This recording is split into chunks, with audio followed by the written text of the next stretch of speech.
Now, when I was in seminary, learning how to give sermons in our class called Giving Sermons, and yes, we did have a seminary course on that, one of the things we were told was, never let your sermon be a book report. And that doesn't mean you don't reference a book, but don't do a book report. Don't get up there and just tell someone what a book is about. Well, I have a book today. It's called A Small Furry Prayer, Dog Rescue and the Meaning of Life. Now, it's not going to be a book report sermon, but I am definitely going to reference the book. And the reason I do this, ironically, is I read this book very early on in my ministry, probably the first or second year I was lay minister here, and I really liked it. And I even lent it to Janet, and she read it, and she really liked it and wanted to buy it from me. And I said, no, I'm going to keep it. One day I'm going to do a sermon on this book. Well, running out of time, so we're doing a sermon on the book today. This book was written by Stephen Kotler. He references a great deal in this book his wife, Joy Nicholson, although she's not his wife at the beginning of the book. And it's their life doing dog rescue. However, the book is not a book about dog rescue. And if you don't know what dog rescue is, this doesn't mean training rescue dogs, like sniffer dogs, to go out and find people. It's about taking in dogs that are in bad shape, needing homes, and then finding homes for them. So you're rescuing the dogs. The dogs aren't doing the rescuing. And so they moved from Los Angeles, and she had actually tried to set up a rescue in Mexico, but that didn't go well. And after a few years, she had to declare bankruptcy. But they together decided they were going to move someplace where they could afford land enough to do a dog rescue, afford a home, have a place where there were no restrictions on how many dogs they could have, and they ended up in northern New Mexico. And in a place that is just rife with crime and drugs and everything else, and they didn't realize it till after they moved there. So there are some amusing stories about living in northern New Mexico also. But I'm not going to go into those because hopefully one day you will read the book.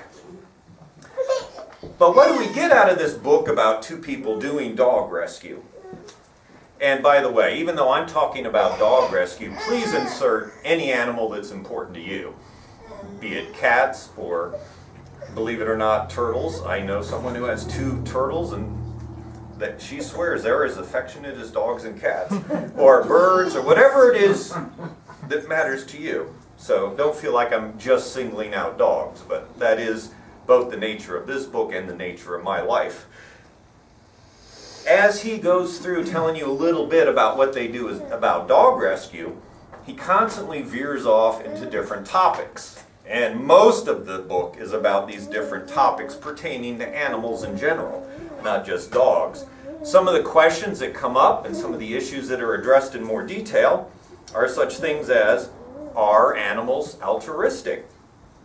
Do animals mourn?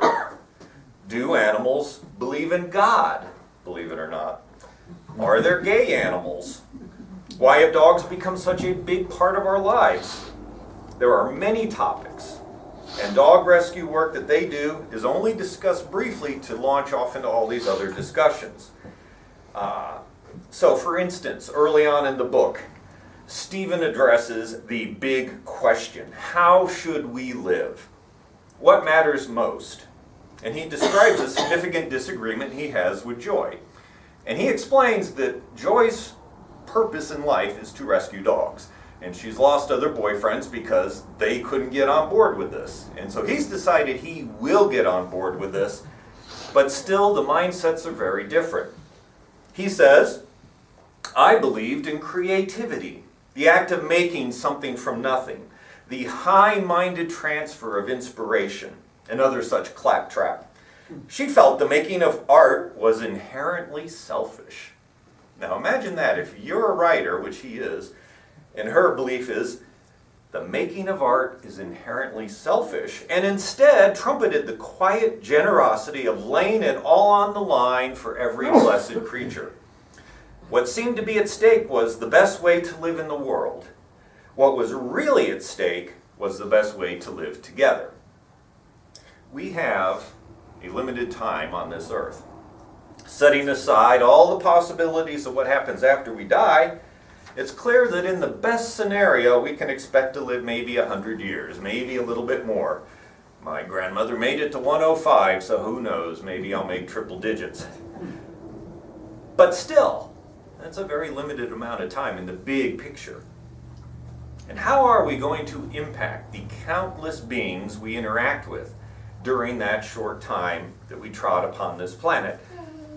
This is the classic dilemma. What is the best use of your time? Stephen believed in creativity, joy in making huge sacrifices to care for as many dogs as possible. How much time should be spent helping others? How much time should be spent on our own interests and our own creativity? How much fun in our life and how much work? Can the alleviation of suffering be a form of creativity, and can it be enjoyable even though it's a lot of work? Can this work, this caring for other beings, provide the same sort of feedback into your mind and into your soul that play does? Now, I'm not going to answer these questions for you. These are questions that each one of you have to answer for yourself. But I do pose them to you in hopes that you will ponder them. And if you don't, why not? Why are not these questions important in your life? If they're not. Is life something we should just sleepwalk through, doing the same thing day after day with minimal thought, just getting by? Is an unexamined life worth living? And you come up with these questions very shortly into this book. So you know he's going to be addressing a lot of different things when he challenges you right up front. What matters in life? Now, as I said, I read this book very early in my ministry, and probably before I had done much, if any, reading on Buddhism at all. But as I read it a second time, I was surprised to see these lines. The Buddha taught 4 noble truths. Life is suffering. Suffering has a cause. The end of suffering is the goal of life. Thus, the removal of suffering is how we should pass our days. And that's an interesting interpretation of the 4 noble truths of Buddhism. I don't remember if this was a primary reason why I started looking into Buddhism, but it wouldn't surprise me because the timing's right, and I did have this passage marked out in the book. So I may owe him that too. Don't know. Any book on animal rescue will likely touch on the millions of innocent animals that are killed every year in this country alone, simply because shelters don't have the room or the resources to take care of them. He says, according to official numbers in 2010, or probably 29, because that's when the book came out in 2010, shelters take in somewhere between 6 million and 8 million dogs and cats every year. So wrap your mind around that. 6 to 8 million dogs and cats in a shelter in 1 year, and they euthanize about half of them. So that's 3 to 4 million animals. In the 1980s, it was much worse. 20 million animals were euthanized every year. I will add, now departing from the book, more recently, the ASPCA estimates that the number has been reduced still more, and it's about 1.5 million per year now. So we are going in the right way, from 20 million to 6 to 8 million to 1.5 million. Definitely trending properly, but still, that's 1.5 million animals executed each year for no reason whatsoever, except for the few that are euthanized because of severe illness. Most of them simply because we don't have space. Why does this happen? Because humans are irresponsible. In this area of the country alone, in this area of the state alone, getting an animal spayed or neutered can be free or very inexpensive. And there are many groups that offer financial help who need it. In fact, Debbie, right up here in the front, works at the Middle Tennessee Spay and Neuter Clinic in Shelbyville, or Shepville, as the natives say it. She's put some information out on the table, and if you have questions specifically about that, she's happy to talk about it during the talk back. But even with free or cheap options, many people refuse to do this. This simple, helpful, meaningful action to reduce animal population and reduce the killing of innocent animals, people simply won't do it. And the result is an endless parade of puppies and kittens, which may never find homes, or if they do, that means one older dog or cat doesn't. Because most people want young animals. They don't want to have to deal with death, and they want to put it off as long as possible and have the most time with their pet, which of course makes sense. But what of the older ones? What do we do with them? Well, we kill them. So many animals spend their last days terrified, first of all, in an animal shelter, which is a frightening experience for an animal who hasn't been in that situation. And then they're killed. Stephen was especially interested in the concept of altruism. He'd look at his wife or girlfriend, depending on what point of the book you're in.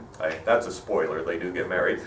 And he just looks at her and goes, why does she do this?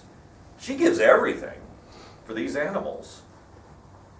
What is it that causes us to have altruism, to care about others above ourselves, and to give and give and give? And then he asks the question, do animals have altruism?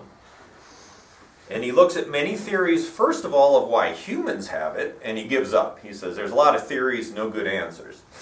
Secondly, he looks at examples of altruism within the animal kingdom. And to quote from the book, here's some examples. 11 elephants rescue a group of captive antelope.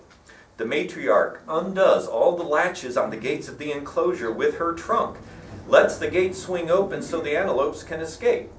A rat in a cage refuses to push a lever for food because it sees that another rat gets an electric shock when it does so.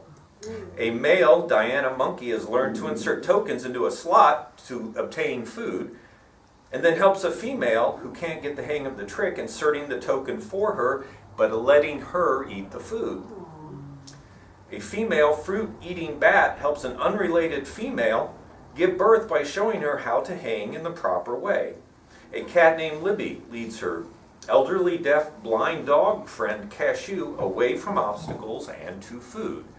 There are endless examples of animals doing things for other animals. Animals do exhibit altruism. And this causes him to take a good hard look at some things that he has held dear, some preconceptions he's accepted as true. I still held fast to a common misconception, he says, that humans actually understood animals, or mostly understood animals. Even if we didn't quite yet understand all the animals, we clearly understood dogs. But somehow, we have managed to live with dogs, to entirely intertwine our lives with them without noticing something as straightforward as their capacity for moral behavior. So much of modern life is built on the backs of animals. Our convenient food supply, our basic clothing materials, our entire habitat, which was clearly once their habitat. And all of this we feel is permissible because humans are a special species.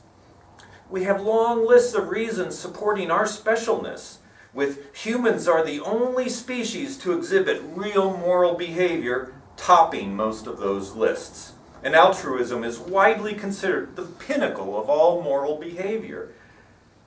But if we have no solid understanding of altruistic behavior in humans, and have been blind to altruistic behavior in animals, how can we be so sure of anything?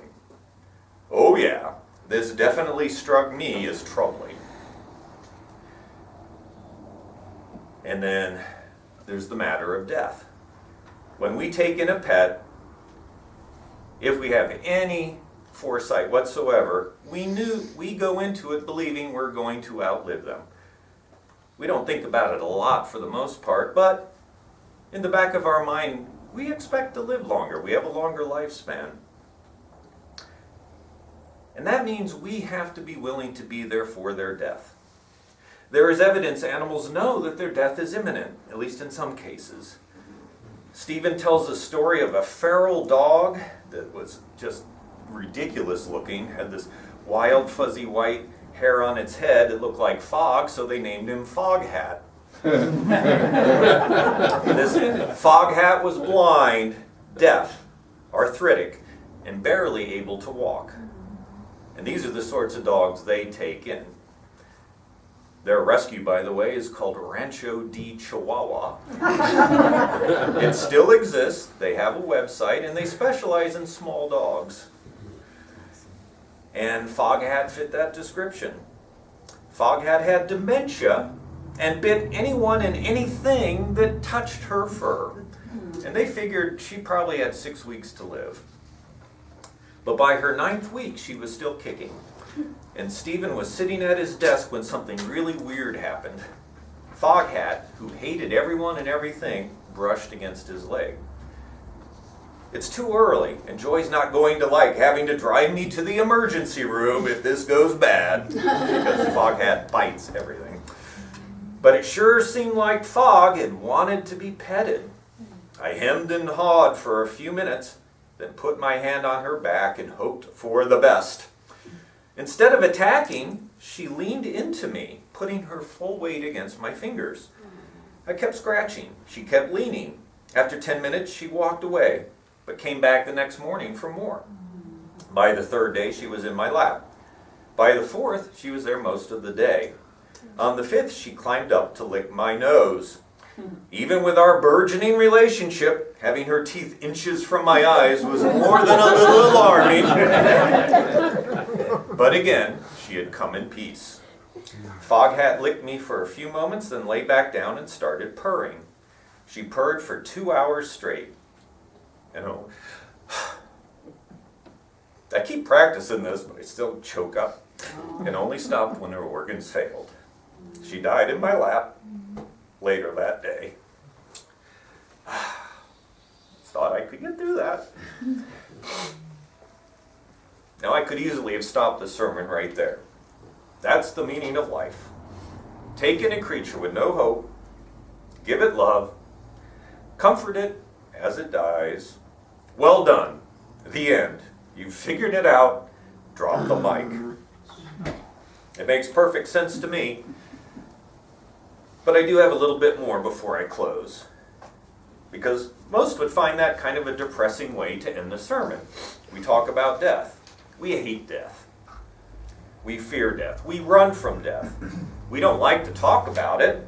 We make up stories and religions that give us hope that we might escape it. That we might never cease to be. But when you fill your life with creatures who only live into their teens, death is a constant companion. Hopefully for them, it marks the end of a life filled with love. But it still leaves you having to deal with the mourning. Having a large pack of dogs as we do in our home, and having done this for over a decade, we have been able to observe the antics and personalities of our dogs up close and personal. They truly are like joyous little children, with the exception of our nasty long-haired Chihuahua Pris, who hates everyone except Jancy, and barks with incredible outrage should I enter the room when she's in there with Mom. What are you doing here, you stupid troll? But as we say to each other, she gets to stay here because where else could she go? Who else would put up with that? Only crazy people, I assure you. But the lives of these dogs have a profound effect on me. I have found that in the dog rescue world, people truly begin to think of their dogs as children. And I don't exaggerate that. In fact, and I kid you not, if someone asks you how many kids you have to to the question. In fact, we even have code language. Dogs are fur babies. Your human children are skin kids. Because we have had people ask us, how many skin kids do you have? How many fur babies? Our skin kids are all grown up now, and they have their own skin kids. We're about to have number 7 for our grand skin kid, by the way. And so they're They're gone, they've started their lives, they're self-sufficient, they have their own children. We don't have to look out for them anymore. But our dogs absolutely need us. It's almost a covenant you make with a pet. You take them in and you say, I'm going to take care of you. I will feed you, I will love you, I'll take you to the vet when needed. When you're old and suffering, I will be there to ease your pain. I'll be by your side. And if we can't help you get better, we're going to make sure you have a quick and peaceful death. A mercy we don't even show to other humans, but we can show to our pets. Sorry, Danny. You got many years. And if you don't think dogs understand discussions about death, for those of you listening at home, on the recording, we do have a dog in the audience, and she growls when I talk about dog death. So that's me. This is not just a human conceit, by the way, this notion that dogs need us. We have created breeds of dogs that simply could not survive on their own in the wild. For instance, we have poodles. Poodle hair never stops growing. Imagine if those poodles didn't get groomed. After a few years, they've got these huge mats of hair all over them. This actually becomes a life-threatening condition. Our little Chihuahuas and Pomeranians would simply be a snack for almost any predator out there in the wild. We have created breeds that have incredible health problems. Dachshunds, as cute as they are, have horrible back problems because of the shape we bred them in. Any dog with short snouts, like bulldogs, have all sorts of issues, both cooling their bodies and with breathing. So these dogs really need us to survive. I look forward to getting back into dog rescue once I retire. We haven't done much of that of late, other than Wilder, and I've shared stories about him recently. When I was at seminary, we sort of stopped doing that. It was too much. I was gone up to Chicago going to classes periodically, and Jancy was left taking care of not only all our dogs, but the foster dogs, and we just decided to wind that down for, now it's been 7, 8 years, I think. And as I was reading this book and sharing stories with it, or sharing stories from it with Jancy, she made the mistake of saying, no, maybe we could do some dog rescue again, and I leapt on that. So as long as I don't go overboard on it, I think we'll be okay. But I am looking forward to being able to do that again, something I've missed over the years. But however this turns out, the dog rescue, the dogs that we are taking care of now, I will tell you this, because this really is what drove the whole sermon. Not my promise to myself years ago that I'd speak about this book, but rather, ultimately, the question on meaning of life. Everyone comes to their own conclusions, but something that has grounded me many times. No matter how crazy the world seems, no matter how depressed, no matter how confused, no matter how bleak the future might look on a particular day, what I do is I look at my dogs and I say, I don't know what's going to happen, I don't know what the future holds, but this I do know. I've taken on the responsibility of shepherding each one of you through your life. And that is a meaningful thing in and of itself. That is part of the meaning of life, the way we take care of other beings. And if you have pets that desperately need you to survive, that more than compounds the importance of what it is you're doing. And for me, even though there's endless questions, endless religious exploration or philosophical exploration that still lies ahead, trying to figure out the mystery of life. Life is far too short to ever get a good handle on it. I do know that taking care of all those animals is a meaningful and important thing. I have no doubt about that. And each time I bury one, and I sadly have had to bury 2 this year, I can hold them in my arms and lay them in the ground and say, we took care of you, or my parents took care of you, because one was theirs. And that is significant, in my mind anyway. And I do think that I'm a better person for having lived with so many dogs for so many years. And during our second hour, you can share your stories if animals have had an important impact in your life. You can ask Debbie questions about spay and neuter so that we can reduce the animal onslaught on life that we go through every year because of human irresponsibility. And we can also talk about the impact in our quest for meaning and understanding, the responsible search for truth and meaning. How much of a role do animals play in your life? I look forward to hearing from you on that. Thank you so much for being out here today.